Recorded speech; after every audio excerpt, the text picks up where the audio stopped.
Selamat datang pada pembelajaran ekonomi kelas 12. Hari ini kita memasuki modul 12 unit 1 dengan topik, memahami konsep siklus akuntansi perusahaan jasa.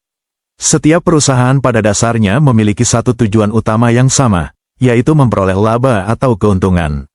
Dalam dunia usaha, kita mengenal 3 jenis entitas, yaitu perusahaan manufaktur, perusahaan dagang, dan perusahaan jasa. Mari kita pelajari bagaimana alur kerja dan pencatatan keuangan di dalamnya. Perusahaan jasa adalah entitas yang bergerak dalam penyediaan layanan kepada masyarakat luas. Berbeda dengan perusahaan dagang, perusahaan jasa menjual keahlian, kemudahan, atau kenyamanan sebagai komoditas utamanya, seperti pada layanan salon atau jasa pengiriman barang. Ada 4 karakteristik utama perusahaan jasa. Karakteristik pertama adalah intangibility atau tidak berwujud. Produknya tidak memiliki fisik nyata, namun manfaatnya dapat dirasakan setelah dikonsumsi. Kedua adalah inseparability atau tidak dapat dipisahkan. Dalam perusahaan jasa, proses produksi dan penjualan terjadi secara bersamaan sehingga jasa tidak bisa disimpan di gudang. Ketiga adalah variability atau berubah-ubah. Kualitas jasa sangat subjektif karena bergantung pada siapa yang menyajikannya, kapan, dan di mana jasa tersebut diberikan. Terakhir adalah perishability atau tidak tahan lama. Jasa tidak dapat disimpan untuk masa depan, jika tidak digunakan saat diproduksi, maka nilai jasanya akan hilang.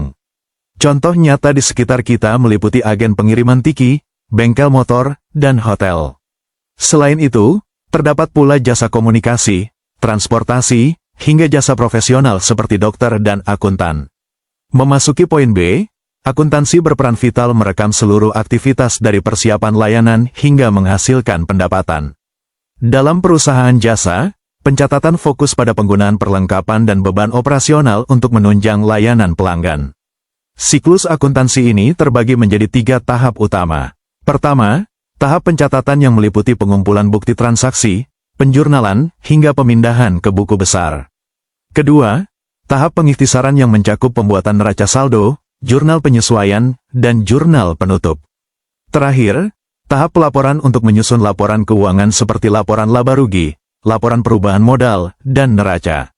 Sebagai rangkuman, karakteristik unik perusahaan jasa sangat menentukan penerapan siklus akuntansinya. Pemahaman yang kuat akan memastikan laporan keuangan tersusun akurat. Teruslah berlatih menganalisis transaksi di sekitar kalian. Sampai jumpa di pembelajaran berikutnya. Tetap semangat belajar ekonomi.